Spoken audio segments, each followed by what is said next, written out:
E eu quero dar continuidade à nossa série de Vivendo com Sabedoria. E eu recebi um testemunho tão legal essa semana de um casal que estava separado. E depois dessa série, escutando essa série de mensagens que nós já começamos mês passado, eu escutei ontem que ele me disse assim: a gente está aprendendo muito com essa série.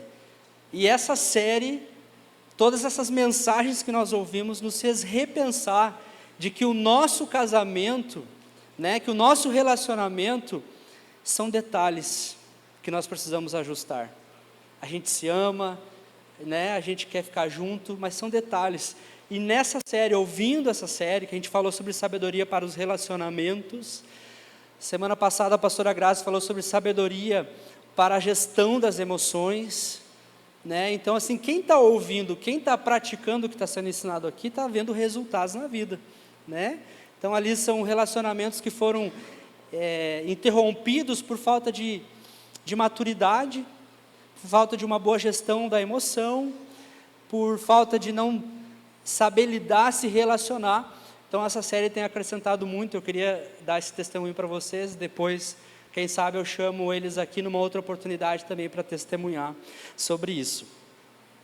E domingo que vem é a nossa última mensagem sobre a série Vivendo com Sabedoria. Então, aproveitem hoje, aproveitem semana que vem, assista as mensagens que estão lá no YouTube, estão no Spotify também, para você realmente ter a sabedoria, E essa sabedoria que nós estamos falando, gente, ela não vem de livros, ela não vem do tanto que você estuda, ela não vem dos seus 4, 5, 6 anos da faculdade, ela não vem de você ler e reler, ou fazer tudo certo, enfim. A sabedoria vem de Deus, e Ele dá a todos que a pedem. Quando Deus disse a Salomão: Salomão, me pede o que tu quiser e eu vou te dar. Ele podia pedir tantas coisas, Se hoje Deus dissesse para você: me pede o que tu quiser e eu vou te dar, o que você pediria para Deus? Às vezes a gente vai pedir, sei lá, tantas coisas tem no nosso coração, Cada um sabe do que está no seu coração. Mas é interessante que Salomão, ele não pediu bens, ele não pediu riqueza, ele não pediu filhos, filhas, casamento, carro, casa, nada disso. Ele pediu apenas uma coisa, que seria o suficiente para tudo na sua vida. Alguém sabe o que ele pediu? Sabedoria. A palavra diz que sabedoria é a coisa principal. Provérbios fala: com tudo que tens, adquire. A sabedoria nos leva a lugares que nós não iríamos sem ela. E eu repito, não é a sabedoria dos livros, é a sabedoria do alto, a sabedoria de Deus, porque tem a sabedoria da terra, mas tem a sabedoria divina, e é dessa sabedoria que nós estamos falando no domingo.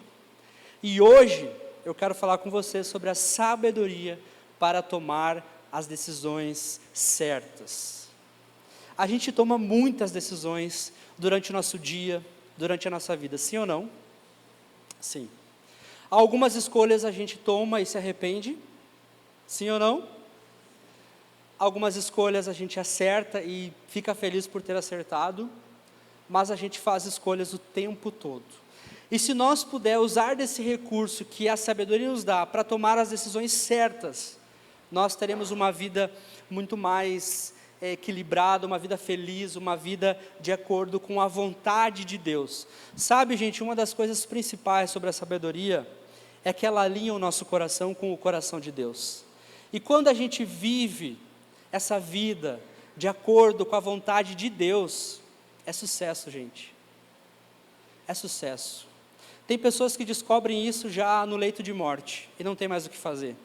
Mas tem pessoas que descobrem a riqueza de viver o propósito de Deus já no início da sua vida. Hoje no curso de batismo tinha um pré-adolescente de 11 anos que decidiu pelo batismo. Gente, eu fiquei tão feliz de ver um pré-adolescente de 11 anos e você aí há 45 anos, há 50 anos batendo a sua cabeça e perguntando por que as coisas não dão certo na sua vida, porque você não toma a decisão mais importante da sua vida, que é seguir a Jesus. Então a gente está constantemente tomando decisões, certas ou erradas, decisões que nos levam a arrependimento ou não, mas nós tomamos decisões pequenas, grandes, importantes ou não importantes. Algumas podem mudar a nossa vida, outras mudam para pior, outras para melhor, mas o importante é nós decidir com sabedoria, e decidir com sabedoria é decidir de acordo com a vontade de Deus.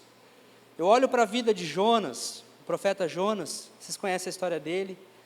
Ele quis tomar as suas próprias decisões, ele quis fazer as coisas pelo seu próprio entendimento, pela sua cabeça, de acordo com o que ele pensava, e Deus deu uma direção clara para ele, mas ele simplesmente ignorou essa direção, e pensou, eu não vou fazer isso, eu vou fazer o que eu quiser fazer, e tomou um outro rumo da vida, e Deus o perseguiu, até que ele tomasse a decisão que Deus queria que ele tomasse. E a gente vê que a decisão de Jonas mudou uma nação, mudou o destino de uma nação que seria destruída, e ela não foi destruída, porque Jonas tardamente, mas ainda assim obedeceu à voz de Deus, e foi lá para essa nação e pregou a eles lá. Vocês conhecem a história de Jonas. Então, as nossas decisões, elas podem mudar o destino da nossa família, elas podem mudar o nosso destino, elas podem mudar o destino de uma nação, de um povo, assim como a gente vê na Bíblia vários exemplos. Então nós precisamos decidir sempre orientados pela sabedoria de Deus, pela palavra, porque gente, a palavra é a voz de Deus. Você me pergunta, pastor, como eu posso ouvir a voz de Deus? Leia a palavra. Leia em voz alta, declare a palavra. A gente ora aqui o salmo todo mês a gente ora um salmo diferente, né?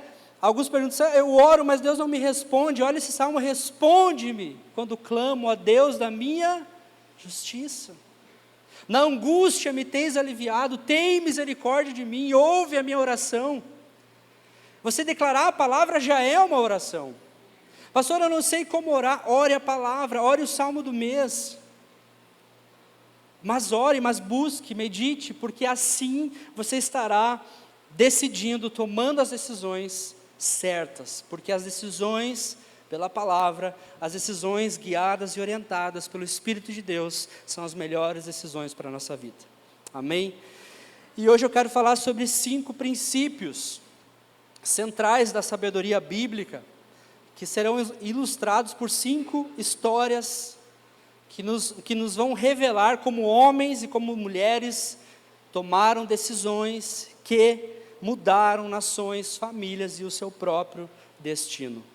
Eu quero que você anote já o primeiro princípio para tomar decisões certas. Ore a Deus antes de agir. Não sei se você tem esse hábito ou não, mas orar a Deus antes de tomar qualquer decisão é a primeira coisa que o cristão tem que fazer, porque o cristão, ele não é dele. O cristão, ele é de Deus, ele é de Cristo. Cristo é o seu Senhor. Quando a pessoa aceita Jesus, ela o aceita como Senhor, quer dizer que Cristo tem propriedade sobre a nossa vida, e como Salvador. Então, se Ele é Senhor da nossa vida, o que nós precisamos fazer? Nós precisamos orar a Ele e perguntar, Senhor, é da Tua vontade? Senhor, é isso que Tu tem para a minha vida? Senhor, essa decisão me afasta de Ti, ou me aproxima de Ti? E a gente vê um exemplo muito claro, e muito sincero, e muito honesto de Davi.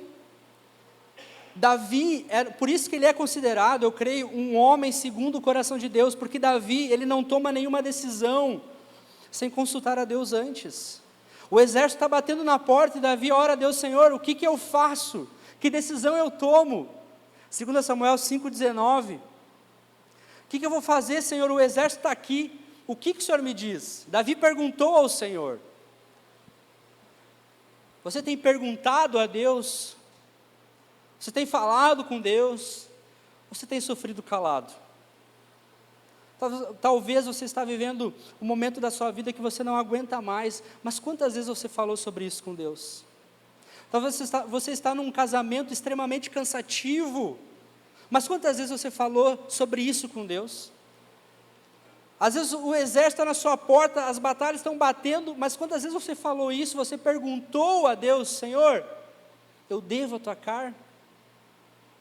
Eu devo atacar o exército inimigo? Os filisteus eram um exército inimigo do povo de Deus. Tu os entregarás nas minhas mãos? O Senhor lhe respondeu: vá, pois eu o entregarei nas suas mãos. Aqui, gente, Davi, ele havia se tornado o rei de toda a Israel, tá? E a recém se tornado rei, era recente o seu reinado, e esse exército inimigo, ele pensou: Davi está tomando posse, ele não deve ter nomeado nenhum chefe, comandante, nada, então vamos atacar ele enquanto ele está inexperiente, enquanto ele não tem ninguém, vamos atacar. Tipo assim, ele está despreparado, vamos atacar ele. E o exército inimigo, lá no versículo 17, eles avançam para atacar Davi. Ao saberem que Davi tinha sido ungido rei de Israel, os filisteus subiram com todo o exército em busca de Davi. Ele, porém, soube disso e desceu à fortaleza. E quando ele desce, ele ora ao Senhor. Quando o problema está batendo na sua porta, qual é a sua primeira ação? O que você faz primeiro? Ou você está tão religioso que você já nem ora mais? Quando os problemas batem na sua porta, quem é que você recorre? Davi sempre recorria a Deus. E sabe de uma coisa? Ele sempre era vitorioso. E sabe de outra coisa? Ele nunca atribuía os méritos a ele mesmo. Ele sempre dizia: o Senhor dos Exércitos está comigo, é por isso que eu venci. Não era dele o mérito. Davi dava todos os méritos a Deus, porque de fato era Deus. Quantas vezes nós atribuímos os méritos a Deus, ou a gente é bom, a gente é que sabe, a gente sem Deus não é nada. Como diz uma canção que eu cantava quando era criança, é uma folha seca caída no chão, que vai para onde o vento levar. Assim é a vida de um homem sem Deus, pobre e miserável, só pensa em pecar. Cantava com meu irmão, dupla sertaneja, não deu certo, a gente perdeu o contrato, a gente não era bom o bastante, mas gravou. E é assim, é o homem sem Deus, é uma folha seca caída no chão, que vai para onde o vento levar. Então Davi, ele era esse homem segundo o coração de Deus, porque ele orava a Deus antes de agir, e esse é um princípio da sabedoria, orar a Deus antes de agir, antes de tomar qualquer decisão, antes de fazer qualquer coisa, ora a Deus, porque Deus tem, se Ele tem o plano da nossa vida em suas mãos, Ele sabe qual é o próximo passo, Ele sabe o que vem depois, então ora para que Ele revele a você.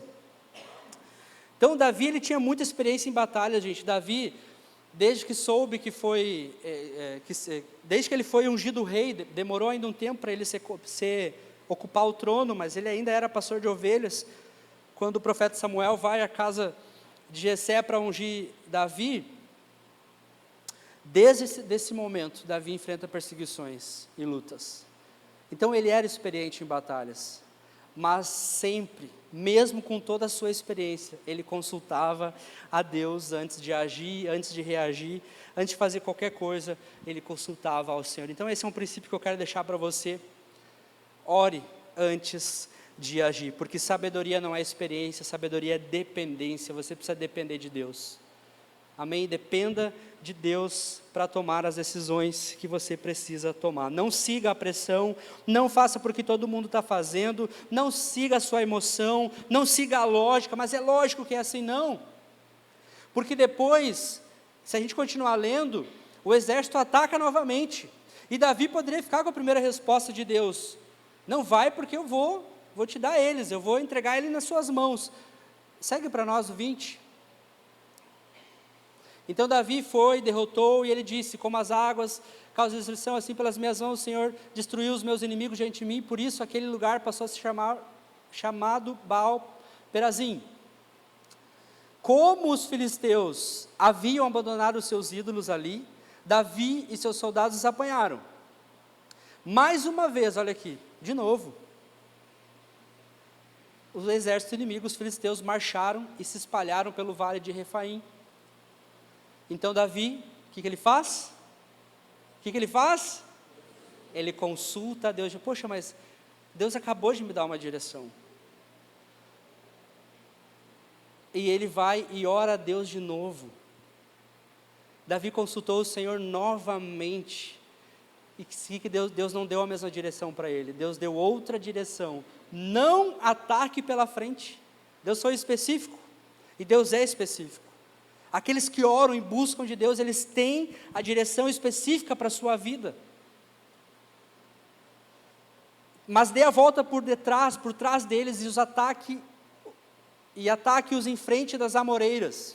E assim Davi faz, e ele derrota esse exército de novo. Então Davi consulta a Deus novamente, né? Então, gente, sabedoria não é experiência, porque experiência Davi tinha de sobra. Sabedoria é dependência. Cutuca aí o irmão que está do lado, que está dormindo, fala assim para ele: sabedoria é dependência. Agora o irmão do outro lado: sabedoria é dependência. Amém, Senhor, que esses irmãos acordem em nome de Jesus. Eu vou chamar aqui na frente, fazer uma oração. Com os jovens eu fazia isso, gente. Quem é do tempo aqui dos jovens que eu pregava, eu chamava pelo nome. Fulano, passa aqui, fazer uma oração. Eu vou orar por ti, tu está com muito sono. É o maligno. Estou brincando, tem uma pessoa só meio sonolenta hoje. É uma só, lá em cima, deixa eu ver.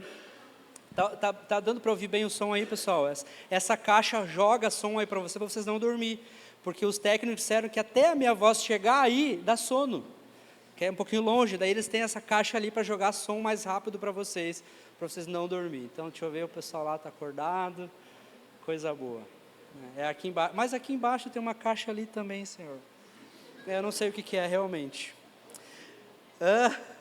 Eu vou ter que dar uns gritos, né? Mas até o meu grito é meio baixo. Então, gente, não segue a lógica, não segue a emoção, segue o que Deus está dizendo agora. Deus tem direção para a sua vida, Deus tem algo para revelar a sua vida, mas está nesse lugar de relacionamento, nesse lugar de intimidade, nesse lugar entre só você e o Senhor. Princípio 2, avalie as consequências antes de decidir.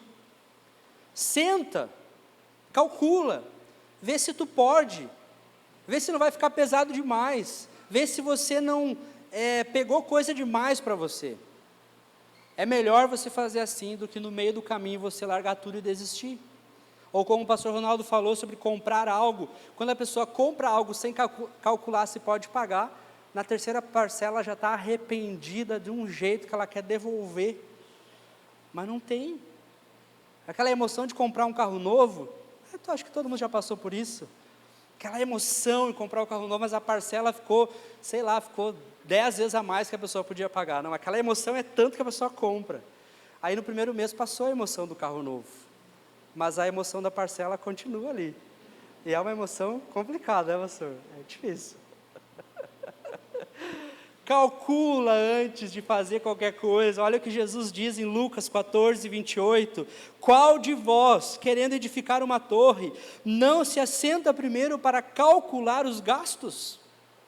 Isso aqui é sabedoria, gente. Quem aqui quer construir uma casa, por exemplo?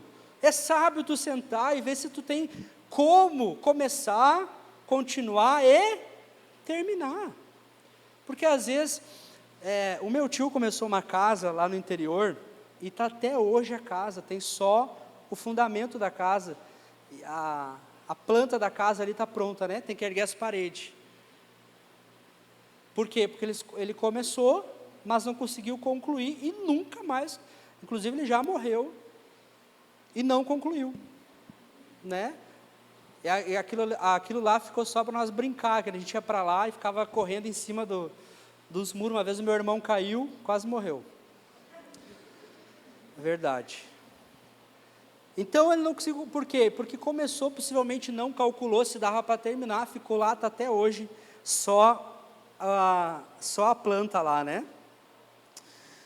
Então, gente, nós precisamos, Jesus está usando essa metáfora aqui, para dizer que nós precisamos, antes de tomar qualquer decisão, antes de decidir qualquer coisa, avaliar as consequências.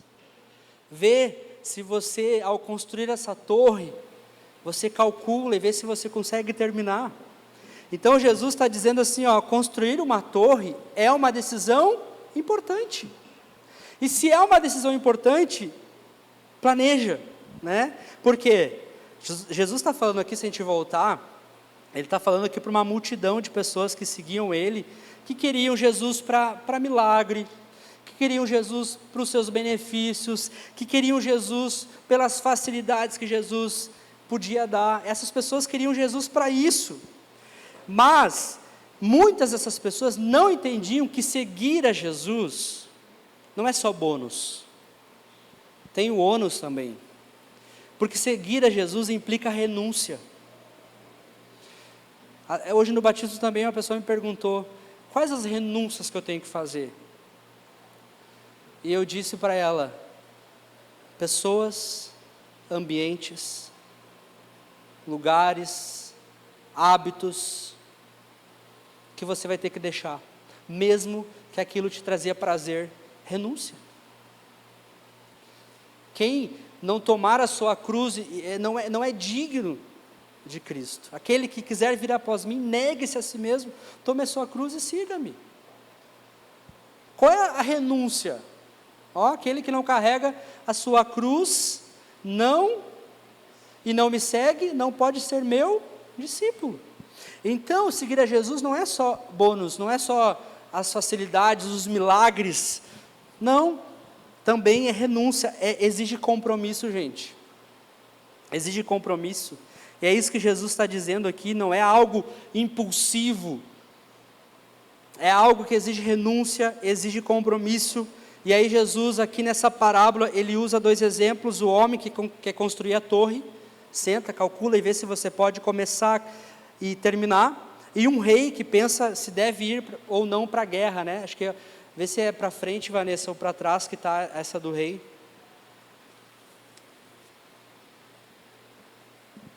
Ele vai falar sobre, né, o rei precisa pensar se ele tem armamento suficiente, se ele tem soldado suficiente, né, ou qual é o rei que, pretendendo sair à guerra contra outro rei, não se senta primeiro e pondera se com 10.000 homens é capaz de enfrentar aquele que vem contra ele com 20.000.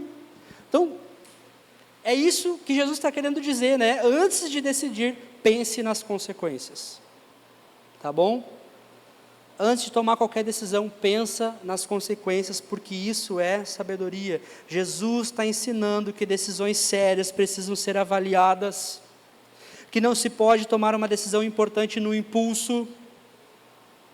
Decisões importantes precisam de tempo, de planejamento, de avaliar as consequências, né? Pois é uma pergunta, como isso estará daqui a 6 meses? Por quê? Para sair do impulso e pensar a longo prazo.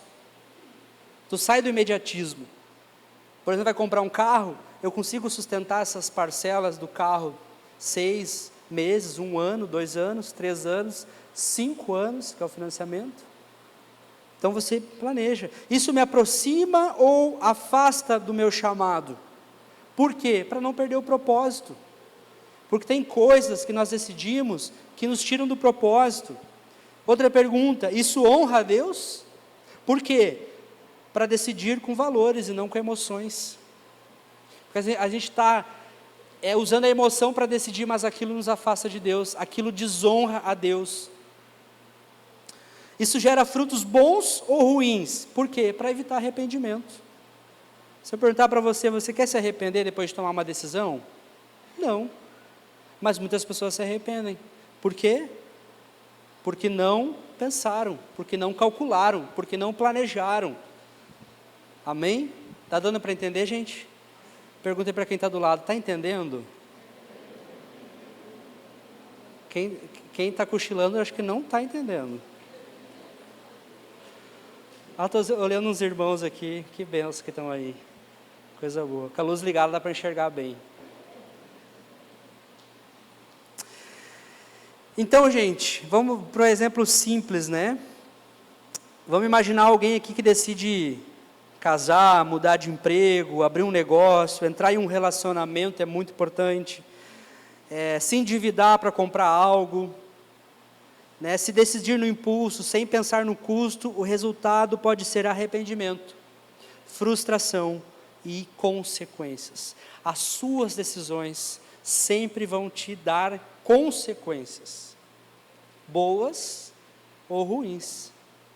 Você pode ser frustrado, você pode se arrepender, mas se você fizer como Jesus ensinou, o que Jesus ensinou? Senta, pensa com a cabeça, calcula, pondera, avalia, e então a sua decisão será madura e sábia.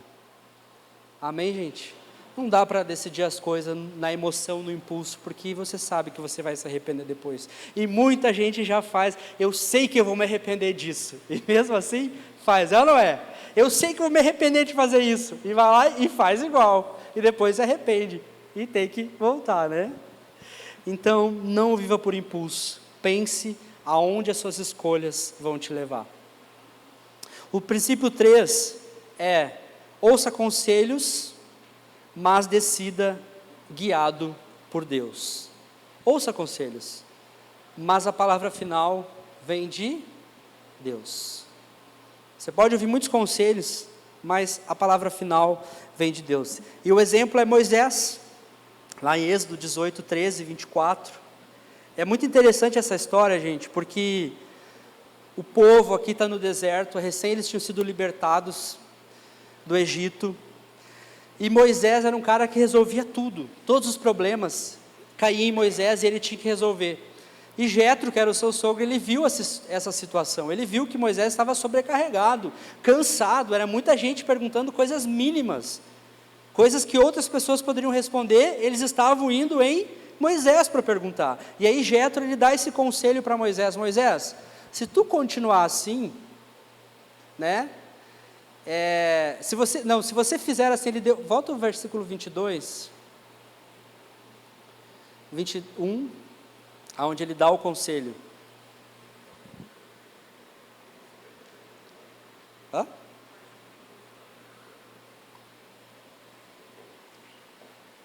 Bota a partir do 13, faz favor. Isso, e vai passando conforme eu vou falando. Olha só, o que eu acabei de dizer para vocês, eu vou ler para vocês. No dia seguinte, Moisés sentou-se para julgar as questões do povo, e este permaneceu em pé diante dele, desde a manhã até o final da tarde. Quando o seu sogro viu tudo isso que ele fazia pelo povo, disse: que é que você está fazendo? Porque só você se senta para julgar, e todo esse povo o espera em pé, desde a manhã até o final da tarde. Moisés respondeu: faço isso porque o povo me procura para que eu consulte a Deus. Toda vez que alguém tem uma questão, esta me é trazida, e eu julgo entre as partes, e ensino-lhes os estatutos e as leis de Deus. O sogro de Moisés respondeu: o que você está fazendo não é bom. Você e o seu povo ficarão completamente esgotados, pois essa tarefa é pesada demais. Você não pode executá-la sozinho. Agora ouça o meu conselho, e que Deus esteja com você. Seja você o representante do povo diante de Deus, e leve a Deus as questões deles. Oriente-os quanto aos estatutos e às leis, mostrando-lhe como devem viver e o que devem fazer. Agora aqui vem o que Moisés tinha que fazer. Escolha, porém, dentre todo o povo, homens capazes, tementes a Deus, dignos de confiança e que odeiam o ganho desonesto. Olha aqui, princípios aqui, ó. Homens capazes, tementes a Deus, dignos de confiança, que odeiam a desonestidade, o ganho desonesto, aqueles que não querem tirar vantagem dos outros. Estabeleça-os como chefes de 1.000, de 100, de 50 e de 10. Eles atuarão como juízes do povo em todos os momentos, trarão a você apenas as questões difíceis. Bota esse povo julgar as causas, só vem para ti o que é realmente difícil. As mais simples, eles mesmos julgarão. Isso tornará mais leve o seu fardo, porque eles o dividirão com você. Se você assim fizer, e se assim Deus ordenar, olha só, ele deu o conselho, mas disse: se Deus assim quiser, se Deus ordenar também.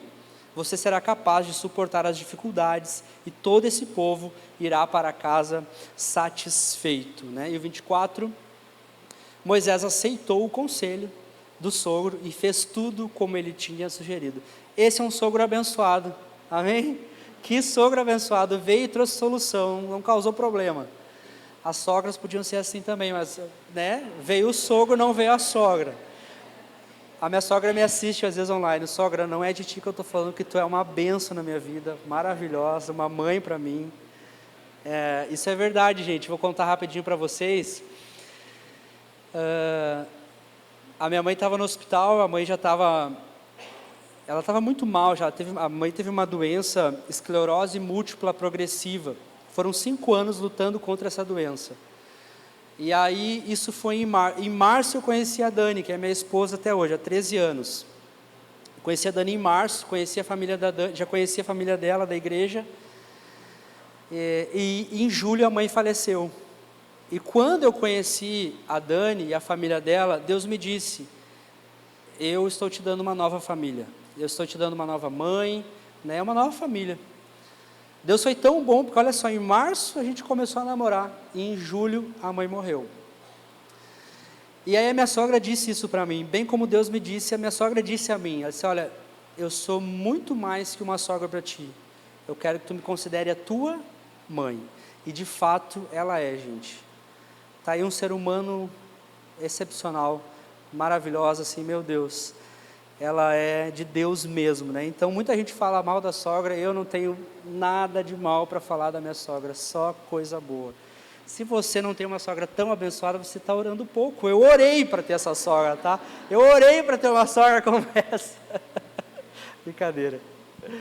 Tá, a sogra que tiver aí, ó, faz favor, dá uma aliviada, tá? Não pesa o ambiente, não pesa o clima. Não se mete tanto, sogra. Tem muita sogra que se mete demais no casamento do filho e da filha, né? Mas enfim, tem sogra abençoada também. Esse sogro de Moisés era abençoado. Olha esse conselho maravilhoso que ele deu. Moisés aceitou o conselho, né? Então, gente, sabedoria é ouvir conselhos, mas sempre filtrar pela palavra e pela direção de Deus. Não tome a decisão porque tu foi lá se consultar com o teu melhor amigo, teu amigo. Não faz isso. Espera aí. Eu quero ver se o teu conselho está alinhado com a Bíblia, está alinhado com a palavra, está alinhado com a vontade de Deus para a minha vida. Porque se você sair praticando tudo o que te falam, olha, sabe lá Deus aonde você vai parar, né? Então esse conselho se alinha com o que a Bíblia diz? Vai me trazer paz ou confusão? Isso é uma coisa que eu pondero demais. Vou me incomodar com isso? Vai me trazer incomodação esse negócio aqui ou vai me trazer paz? Né? Pensa nisso antes de discutir com alguém, antes de brigar com alguém, antes de dar uma resposta dura para alguém. Você vai ter que pedir perdão para essa pessoa depois. Então se acalma e para de trazer confusão para a sua vida. Prefira a paz, prefira ser feliz do que ter razão. Amém? Esse conselho honra a Deus, confirma o que Deus já me falou, porque às vezes tem conselhos que vêm confirmar aquilo que Deus já falou, aquilo que você já está orando. Então peça conselho, mas para as pessoas mais maduras na fé, não se aconselhe com quem está abaixo de você, se aconselhe com pessoas maduras, que estão acima de você, que têm mais conhecimento do que você, mas ainda assim, sempre filtre os conselhos pela palavra, amém? O princípio 4 haja no tempo certo e não na pressa. E aí vem a história de Esther para nós. Esther foi uma pessoa muito usada por Deus. Está lá a história de Esther, né? Está em capítulo 5 a 7 de Esther. Gente, um tema de casa para vocês. Leiam a história de Esther, é muito legal. Quando eu li, uma coisa gritou nos meus olhos, assim, me chamou muita atenção. Quando Mordecai fala para ela, Esther, porque ela estava com medo de ir para a presença do rei, porque ir para a presença do rei sem ser chamada era risco de morte. E aí Mordecai encoraja ela e diz assim: Esther, será que não foi para isso que Deus te colocou como rainha? Será que não foi para esse tempo que Deus te chamou? Porque foi através da intercessão de Esther que o povo judeu não foi exterminado, que o povo judeu não foi morto. Foi através da vida de Esther. E eu tenho certeza, olhando pela palavra, que Deus levantou Esther para aquele tempo e exatamente para isso, para que o povo não fosse morto. O povo judeu, o seu povo, né? Então aqui, vamos falar do contexto rapidinho, né? Amã, que é o chefe do rei, ele planeja exterminar os judeus, e Mardoqueu pede que Esther interceda diante do rei, e Esther sabe que se ela entrasse sem ser chamada, ela podia morrer. Essa precipitação de Esther podia destruir tudo. E aí, gente, Esther, ela não age no impulso. Ela poderia sair correndo, abrir a porta do rei, né, se ajoelhar diante do rei, implorar para o rei. Sabe o que Esther faz? Eu acho muito interessante o que ela fez. Ela convoca um jejum, pastor, de 3 dias. Antes de eu fazer qualquer coisa, vamos jejuar. 3 dias de jejum. Está aí mesmo, a Vanessa está acordada. Vá, reúna todos os judeus que estão em Suzã e jejuem em meu favor. Por quê? Porque antes de eu ir para o rei, vamos orar. Não como nem beba durante esses 3 dias e 3 noites, e eu e as minhas criadas jejuaremos como vocês. Depois disso irei ao rei, ainda que seja contra a lei. Se eu tiver que morrer, morrerei. Esther, vai firme, vai confiante, sabendo que Deus está com ela, né? E aí Esther vai até o rei com coragem, no versículo 1, no 5, capítulo 5, versículo 1, ela prepara 2 banquetes, gente. Ela preparou um banquete, e no primeiro banquete ela não fala nada. E aí o rei diz assim: olha, me pede o que tu quiser que eu vou te dar, ainda que seja metade do meu reino. Esther podia ter pedido ali: olha, rei, livra o meu povo da morte. Não, ela, se é do agrado do rei, deixa que eu faça outro banquete. Ela prepara 2 banquetes, ela não age na pressa, ela não se precipita, mas ela age com sabedoria, né? Se for do agrado do rei, venha com Amã a um banquete que preparei para o rei, quer dizer, outro banquete. E é isso que acontece. No outro banquete ela expõe todo o plano, ela diz: Amã está querendo matar o povo, o meu povo, eu sou judia, ele quer matar os judeus. E aí, antes disso, gente, o rei descobre que Mardoqueu salvou a vida dele. E aí ele diz: o que vocês fizeram para esse cara que salvou minha vida? Não, a gente não fez nada, rei. Então, vamos fazer alguma coisa por ele. E aí, quando o rei descobre que Mardoqueu salva a vida dele, ele manda chamar Mardoqueu para honrar ele, né? E quando o rei sabe que Amã queria matar o povo de Mardoqueu, ele disse: não, quem tem que morrer é esse cara aí. A história é completa aqui, é bastante coisa. Vocês têm que ler para vocês entenderem como Deus ele é estrategista. Como Deus ele pensa nos seus, como Deus ele age nos bastidores. É incrível, gente. Quem ora, quem jejua, quem busca a Deus, não te preocupa. Deus está agindo em teu favor. Deus está agindo nos bastidores. Deus está agindo quando você não vê, quando você não percebe. Deus está te dando sabedoria, Deus está te dando paciência, Deus está te dando estratégias para você vencer. Amém? Ore, busque no Senhor a direção, não haja na precipitação, haja no tempo certo, não na pressa. E aí a gente vê então que Amã morre, o povo judeu é salvo, Esther é ainda mais aclamada como rainha, né? Então sabedoria, gente, é o time. Sabe o que é o time? É o tempo certo. Tem um tempo certo para todas as coisas.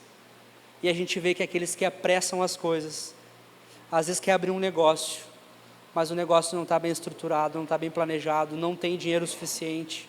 Não haja na pressa. Calcula, né? Sabedoria é time, sabedoria é o tempo certo. A coisa certa, na hora errada, vira erro. A bênção fora do tempo é maldição. E sobre isso eu tenho um testemunho. Eu estava aqui, numa reunião ministerial que antigamente era vigília de oração. Quem é mais antigo sabe desse tempo. Eu estava exatamente aqui, nesse canto aqui.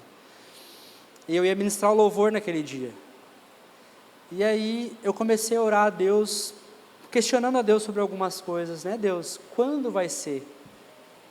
Quando que as coisas vão acontecer? E Deus me disse assim, calma, porque tu não está preparado ainda.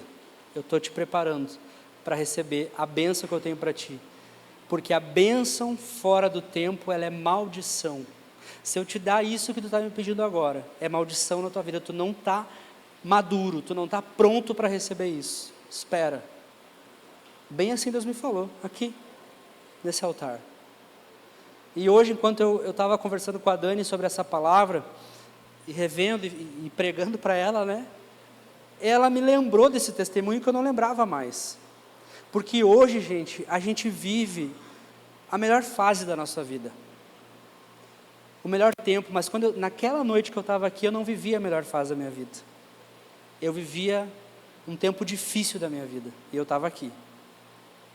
E eu orei isso a Deus. Deus, quando vai ser? E Deus me disse isso, sabe? E até mesmo quando a gente morava em São Leopoldo, até mesmo para vir morar para Portão, Deus já tinha dito que era para a gente se mudar, e eu quis apressar as coisas, pastor. Eu quis fazer as coisas no meu tempo, fui na imobiliária, escolhi a casa, falei tudo certo, gente, começou a dar tudo errado. Não fechava as coisas, não dava isso, uma coisa não dava outra. E aí um dia, eu disse, tem alguma coisa errada nisso aí. Porque eu orava a Deus, Deus, tu já tem a casa, tu já sabe onde é. Me mostra, Senhor, porque eu sou ansioso. Eu oro assim, né, gente? Eu vou me sincero, eu tenho ansiedade, Deus. Eu preciso saber algum detalhe, eu preciso saber alguma informação, onde é que é essa casa, de que jeito que é, como é que vai ser, Senhor. Eu sei que o Senhor já sabe, que o Senhor sabe toda a minha vida, o Senhor sabe o que vai acontecer lá na frente, me fala onde é que é, que eu tenho ansiedade, Senhor.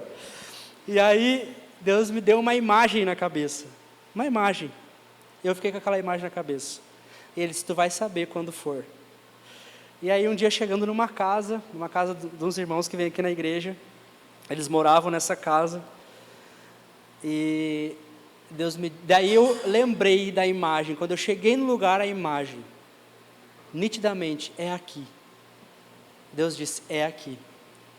E aí eu não sabia que eles iam se mudar nada, né? Chegamos lá para um almoço normal, assim, e aí conversa vai, conversa vem, eles nos contaram, a gente vai se mudar. Eu disse, não acredito. A gente vai se mudar. Falei, glória a Deus, aleluia.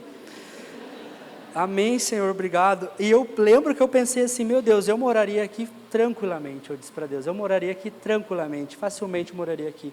E eles me jogam aquela, a gente vai se mudar. Resumindo, eles se mudaram em dezembro, a casa passou por um período de reforma, em abril a gente se mudou.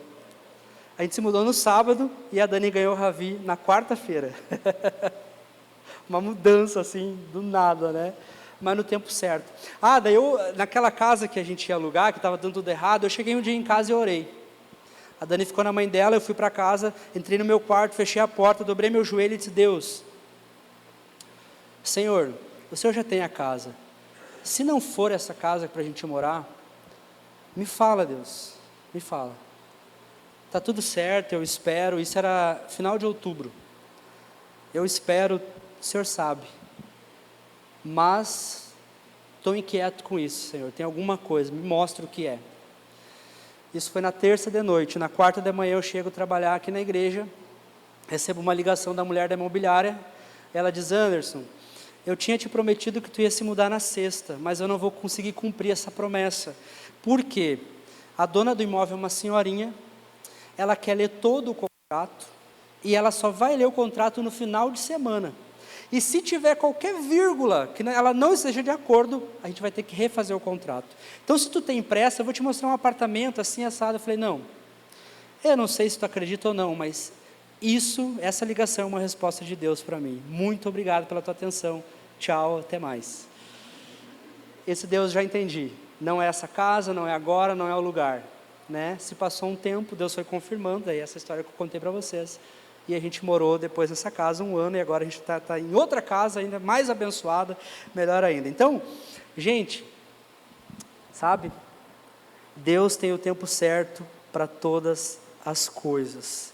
Uma bênção fora do tempo, ela é maldição. Se você não estiver preparado para administrar essa bênção que Deus te dá, ela pode virar um problema na sua vida. Até mesmo um filho. Até mesmo aquilo que mais você quer, se não é o tempo, pode ser um problema na sua vida, pode te afastar de Deus. Muita coisa pode acontecer, tá? Então, ore a Deus, porque esperar em Deus é sabedoria. Haja no tempo certo e não na pressa. E o último, para nós encerrar e orar, o princípio 5 é caráter acima de conveniência, né? Sempre priorize a coisa certa. Mesmo que você vá ter vantagem sobre aquilo, o caráter vale mais. E a gente vê a história de José e a esposa de Potifar, lá em Gênesis, no capítulo 39, versículos 7 a 12, José era o governante da casa de Potifar, ele tinha acesso a tudo, e a gente vê que, depois de certo tempo, a mulher do seu senhor, a mulher de Potifar, começou a olhar para ele com desejo, e o convidou, deite-se comigo. Ele, porém, recusou, ele disse, o meu senhor não se preocupa com coisa alguma da sua casa, e deixou tudo o que tem aos meus cuidados.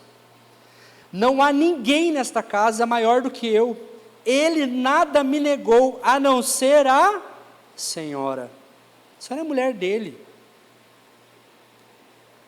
Porque é a mulher dele. Como poderia eu então cometer algo tão perverso e pecar contra Deus? Caráter acima da conveniência. Assim, embora ela insistisse com José dia após dia, você já imaginou isso, gente? Dia após dia ela insistia, deite-se comigo, vamos para a cama. Era esse o convite, ela queria José. E a Bíblia fala que José era um cara bonito, era um cara atraente. E ele se recusava a deitar-se com ela, evitava inclusive ficar perto dela, porque tem coisa que a gente tem que evitar até ficar perto. E você sabe do que eu estou falando. Tem que manter distância daquilo que pode fazer você pecar.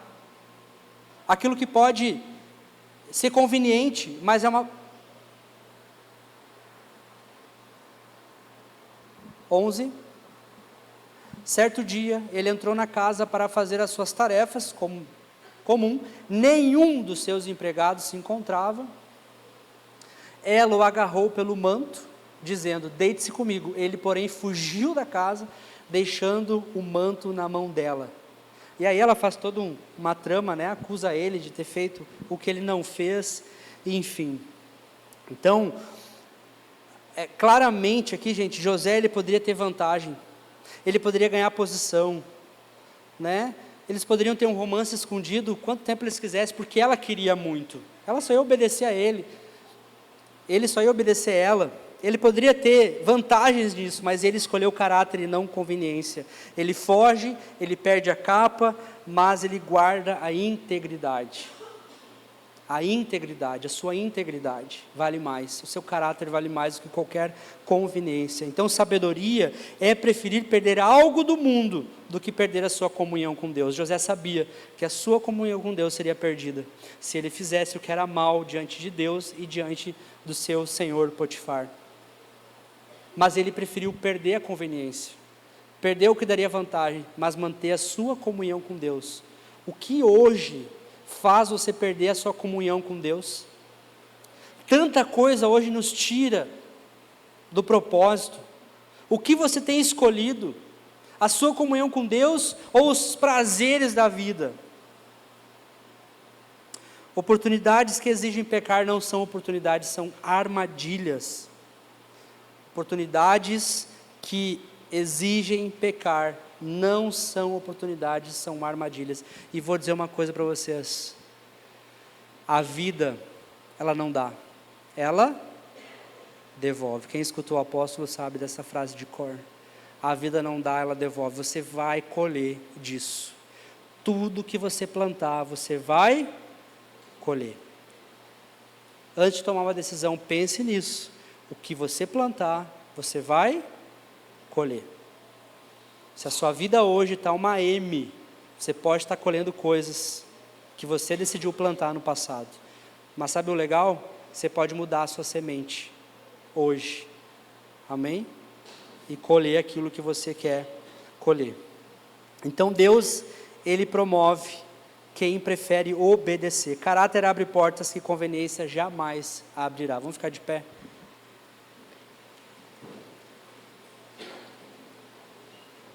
Não venda a sua integridade, não venda o seu caráter, não venda a sua comunhão com Deus, não troque a sua comunhão com Deus por prazer, por conveniência, por qualquer coisa. Foge do pecado. Isso é sabedoria. Se você pode tirar vantagem de alguém, mas isso é ilícito, não faça isso. Não faça isso, porque isso desagrada a Deus, isso não honra a Deus, né? Então, gente, a gente ouviu muita coisa hoje, amém? Mas disso tudo que nós ouvimos, o que você vai praticar? Porque a sabedoria não é teoria, a sabedoria é prática. Tudo que você ouviu aqui hoje, você pode sair daquela porta para fora e começar a aplicar na sua vida. E você se tornar uma pessoa sábia. Porque a sabedoria vai moldar as suas escolhas, vai moldar o seu futuro, vai definir o seu destino, as suas escolhas. Tá? Então esses 5 princípios que nós ouvimos hoje são caminhos seguros para vocês. Decidam buscar a Deus antes de agir. Orem a Deus antes de tomar qualquer decisão. Avalie as consequências, vê se você pode, se você tem condições de começar e de terminar. Ouça os conselhos, mas o filtro sempre é a palavra, porque aqui está a vontade de Deus para nós.